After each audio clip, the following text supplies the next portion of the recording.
Hello, everybody, and welcome to another wonderful episode here at Pot Squatch Growers. As you can tell, I'm not holding the phone. Phone seems a little high. Well, we bought ourselves a little tripod, so I'm playing around with a few things. We're going to be doing 2 live stream shows today as well, so everybody tune in for that. One is going to be starting in about an hour and a half. BC time. It's now 11:22. We're going to launch that show at 1 p.m. today, British Columbia time. And then the second live stream show will be at 9 p.m. British Columbia time. All right. But the point of this video today is we're actually going to be going through, we got a lot of our new babies going through. We had a couple of these clones. Big shout out to Troy. Thank you for the gift of these beautiful Northern Lights clones. However, there was the occasional fungus gnat. In terms of clones and stuff, it's not as big of a deal in terms of things. But where fungus gnats can become a real issue is when you're starting from seed like we are on this run. It wasn't that bad, to be fair, but I figured it was a great opportunity for all of us to show you a bit of, holy crap, what the fuck do we do? Well, first, why do we do anything? Why is that important? Well, fungus gnats in and of themselves as adults aren't the biggest issue. They don't really do a lot as adults other than lay eggs. That's annoying. But when the eggs hatch for a fungus gnat, okay, that little larva is going to start eating up the tiny little root niblet on these little seedlings. Holy crap, that could be bad. It's either going to kill your plant, it's going to fall over, and then it'll struggle, it'll stunt it, it'll do a lot of negative things. So we're making a little video here today just to kind of go over what I would do anyway in terms of things.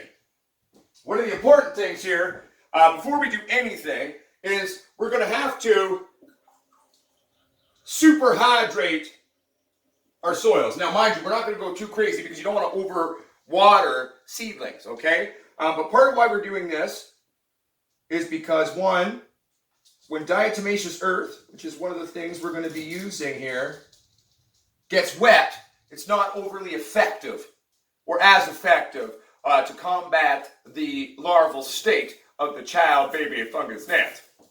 So why we're doing this and bringing up the hydration levels as much as we can is so that we can top dress with the diatomaceous earth today and then not have to water them for a few days, which is going to help us help them have a few days to develop those root systems, get a little deeper in their cups there, and keep going. Typically a fungus gnat larva is going to exist within the first 1 to 2 inches, all right, of your soil. So in that first 1 to 2 inches of your soil is basically where that main propagation. Since we are using solo cups to start in, that's kind of almost half the fucking cup. So again, this is why doing a little DE early on is a very beneficial thing for us, and that's why we're bringing the moisture levels up on this so we can give that DE a few days where it's dry to do its thing. So after super hydration though, our next step is we're going to be busting out our Jake's All-in-One. Wonderful product, as you all know, we love it. We sell it on our store. Get yours at potsquatchgrowers.com. But after super hydrating, I am going to be using a 1/3 strength diluted Jake's, not on the, or I'm going to try to avoid getting the seedlings themselves, and I'm just going to spray down that top soil a little bit. We're going to spray it down a lot more on these. We're going to coat the full clones here and heavily hydrate the top here with our Jakes as well. These, we're just, again, going to go a little bit lighter handed on that regard because at the end of the day, we don't want to hurt anything. The clones can handle it. 1 second, everybody. I'm going to make sure that we're still recording and everything's still working. We're still recording. Awesome. And I'm assuming we've got 30-ish minutes. So we should be all right. Okay, cool. Sorry. Playing with new tech, trying to make this work. All right. So let's get back into it here. I believe I've hit most of these. But when in doubt, add a little bit more. And we should be good. We'll give a little bit more to this one as well. Now, we're going to water the clones as well, because again, same basic premise, DE when it's wet doesn't work overly well. So,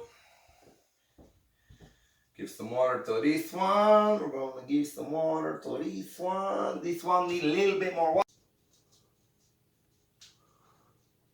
All right, everybody. So I ended up somehow killing the video before I really did anything. So welcome to clip 2. As you can tell, we've already jaked everything.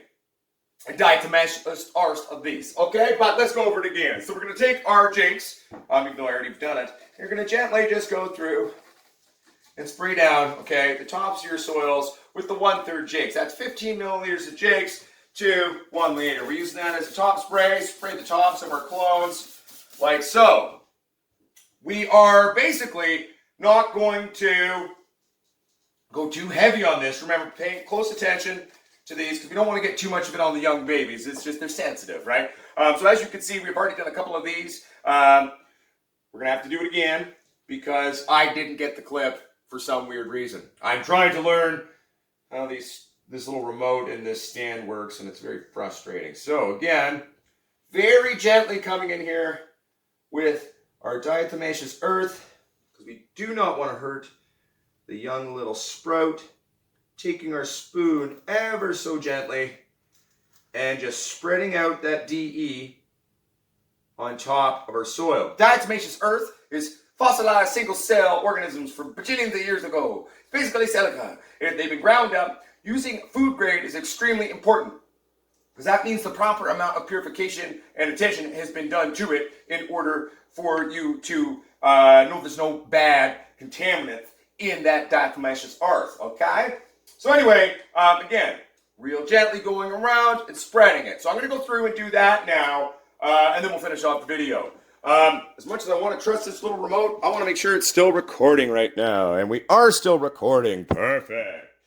Well, we're learning how to use this shit. But anyway, everybody, I'm going to go through and do the rest of these. Here, I'll do one more for you real quick. Again, usually, typically on a solo cup, you're going to need 2 good spoons there, and it should do you.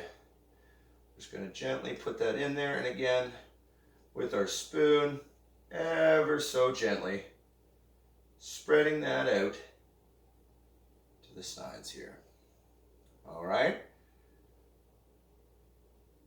And then, again, we'll come through in a couple of days. As you notice, like some of this diatomaceous earth has kind of absorbed water from the soil. Not a big deal. You can always just sprinkle a bit more on top as well when that happens.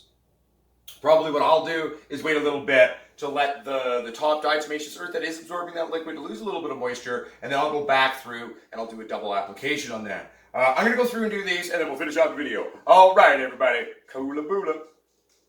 All right, everybody, here we are at the last clip. So, we've gone through, we've done the diatomaceous earth on all of the plants, we've gone through and done it on the clones as well, because that is in fact where the few fungus gnats that I think that we did see trying to attack these yesterday have been coming from. So we've treated that the same way as this. As you notice though, a lot of the diatomaceous earth on the tops of these is starting to absorb that moisture. So what we're going to do is we're going to let them sit here for about an hour. We'll come back, once that's dried out a little bit, we'll just do another little small application on top of there. And then we will be good to go in terms of moving them back into our veg tent there in the office of the companies. So, also one thing I will add is when jaking clones or plants, okay, it's best to do that 1 hour before lights come on, okay? You're going to basically go in, do your application about an hour, hour 15 minutes before your lights come on because you don't want to scorch those leaves, you know what I'm saying? We titties. If we burn our human titties, right, they will heal. But you scorch your plant, well, it's a lot harder and it's not going to generate where you get these big bad scorch marks on there. So basically it's important to pay attention to that. But anyway, I just thought this would be a nice little video that I could share with everybody. Thanks for tuning in, just because, again, starting from seed, we haven't done that in a really long time on the channel. And again, there was a few fungus gnats, so you know what, hey, fuck it, let's make a video and talk about that. And like I said at the beginning of the video, 2 live stream shows a day, and we'll be going from there and making it sexy. We're going to be playing around with this new tripod and seeing, try to do the show in a little bit of a different style with a slightly higher production value today. So it'll be at 1 p.m. in 1 hour and 13 minutes. and there will be another one tonight at 9 p.m. This is all British Columbia time, everybody. But anyway, thank you for supporting this channel. If you like this channel and you want to help us keep the lights on and keep this content coming to you, well, one of the ways you can do that, go to potsquatchgrowers.com. Find that link in the description of this video. Buy shirts, hats, t-shirts, grinders, papers, shapes all in one, and soon to be a lot more. That's one way to support us here at the channel. And another way, well, if you want to grow like Pot Squatch, the best way to do it, well, why don't you buy a Squatch lighting system? They're what I use, and they're also the most affordable, reliable, professional grade LED grow tech on the market. We've blown all competitors out of the water in terms of price, in terms of parts, in terms of efficacy to the PPFD, as well as power intensity and power balance. Because last time I checked, it's not just one weed titty that's important, it's all your weed titties. All right, everybody, Uncle Pot Squatch loves you. Remember, the true grower is the forever student. Don't be afraid to take risks, but make educated, stupid decisions. All right? All right, I'll see you in the show in a little bit. Much love, everybody.